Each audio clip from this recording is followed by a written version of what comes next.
Allow me to introduce you to the artist James Goldcrown, or as he signs his artwork, JGoldCrown. He's an artist who was born in England but now lives in New York City and LA. And he is what's considered, among many things, a street artist. An artist who creates artwork that can be seen on the streets. And his most famous works are called his Bleeding Heart murals, or sometimes his Love Wall murals. They're said to be the most photographed murals that have been created. These murals have become so popular that many people don't just want to see them on walls. In fact, companies have asked him to start designing his work on things like suitcases and even other fashions as well as shoes. Boys and girls, artwork can go beyond just walls. It can enter into our daily lives, just like the work of JGoldCrown. We're going to create masterpieces inspired by him today. Boys and girls, today when we create our masterpiece inspired by JGoldCrown, we'll be focusing on something called the principles of art. The principles of art are pattern. You'll be creating a pattern of hearts. We also have unity. Unity means all the parts in your masterpiece work together to make it amazing. There will be movement and rhythm in your artwork, almost like music. We'll have contrast by using dark paper or very light paper against our bold and bright chalk.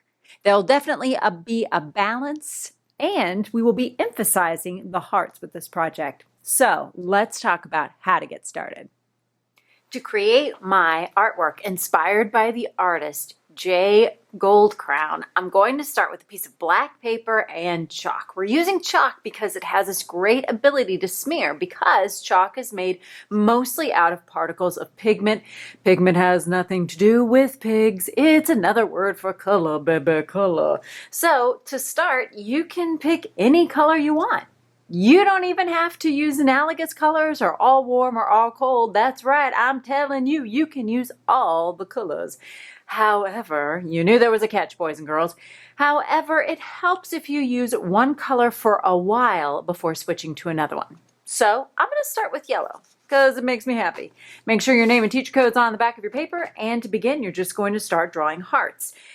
When the artist draws his hearts, he has a very specific style of making a heart. And you will too. So find your style of your distinct shape of your heart. I'm going to make mine like this.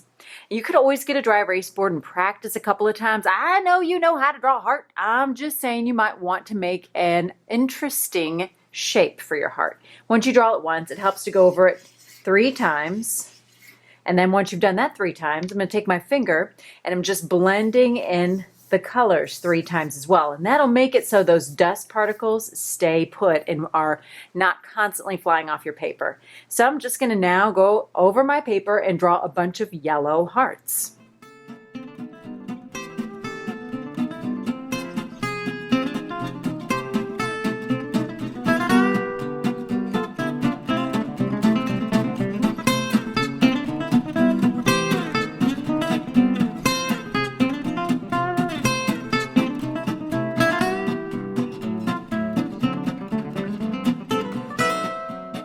When you've finished several hearts in one color, then you can switch to another. And like I said, it doesn't matter what color you use. I'm going to switch to pink.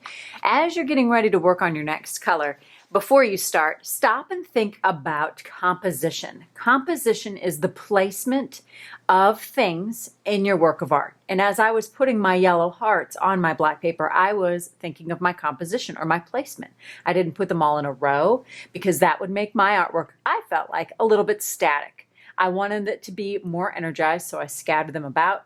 I also wanted to create variety, which is a principle of art. I wanted to create variety to make the artwork more interesting. So I have some smaller hearts, some larger hearts, and they're spread out. So now I'm going to use pink, and when you use your next color, you can overlap. Just know that when you do, your colors might tend to blend together a little bit. I'm also going to make sure that I use a clean finger. I could also, if I don't like touching the chalk, which what's wrong with you? You could also, of course, put a tissue over your finger. But I'm going to go ahead and wipe my finger clean as it's going to get without washing my hands.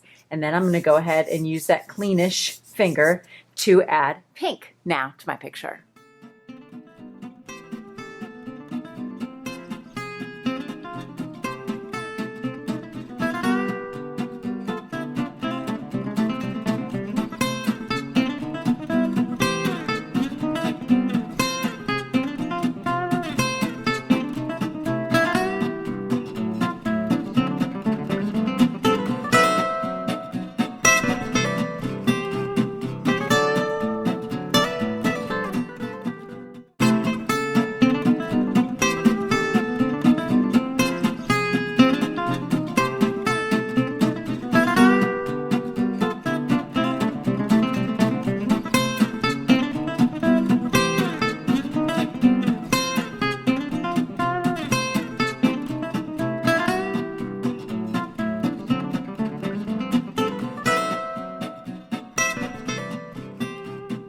Now, as I'm continuing to add more color, my hands are starting to get dirty and my artwork is starting to show some of my fingerprints. So it might be a good time for me to either go wash my hands or get a tissue. You can always get a clean tissue and kind of wipe those areas off.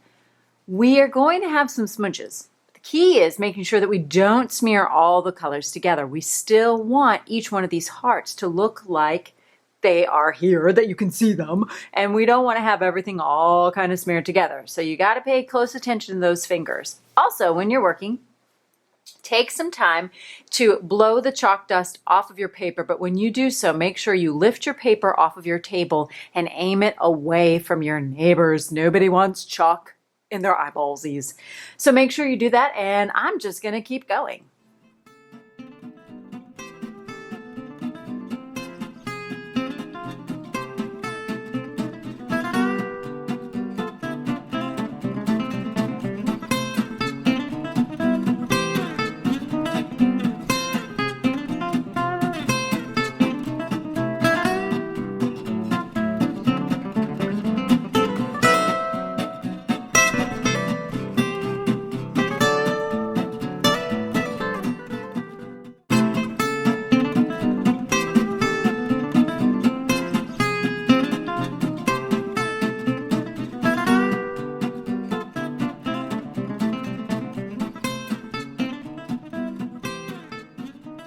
Well, boys and girls, I feel like my artwork is finished. I might go ahead and put the bottoms of some hearts here, but what I'm noticing is that I'm still getting smudges. So when you work on your artwork, I think the reason that was happening is because my left hand was holding my paper still and it had chalk on it.